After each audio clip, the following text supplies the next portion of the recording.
Good morning বন্ধুরা, সবাই কেমন আছো? আশা করছি সবাই ভালো আছো। আমিও মোটামুটি আছি। এখন সকালবেলা লাঠি নিয়ে বসে পড়েছি, কেন জানো? চলো তোমাদেরকে দেখাই। এই যে দেখো, দুষ্টু মিষ্টি এখন পড়তে বসেছে, কারণ এদের পরীক্ষা। আর দুই ভাই 2 মিনিট ছাড়া ঝামেলা পেকে যাচ্ছে, সেই জন্য লাঠি নিয়ে বসে আছি। তো আমার কিছু কাজ মোটামুটি হয়ে গেছে, এদিকে গ্যাসে রান্না বসিয়েছি।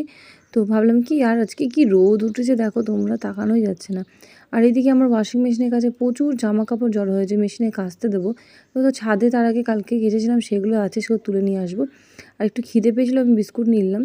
আর দেখো, ছাদে এসে আমি গাছে জল দেবো, অনেক জামা কাপড় মেলা আছে, সেগুলো তুলবো। তো দেখো, গাছে কালকে অনেকক্ষণ ধরে সময়, কালকে সেরকম ব্লগ দিতে পারিনি। কালকে ছাদটা পুরো পরিষ্কার করেছিলাম, অনেকগুলো গাছ লাগিয়েছি। তো দেখো, এখানে সব গাছগুলোতে অনেক ফুল ফুটেছে। আর এখন যেহেতু গরমের সিজনে বেশি ফুল আমার কাছে গাছ আছে, তো একটু সময় লাগবে এগুলো ফুল আসতে। তো পুরো ছাদে আমার গাছে জল ফল দেওয়া সব কিছু কমপ্লিট হয়ে গেছে। আর এই দেখো, মানে যেই জবাটার জন্য আমি পাগল ছিলাম, সেই জবা গাছটা দেখো লাল, কি সুন্দর জবা ফুল ফুটেছে।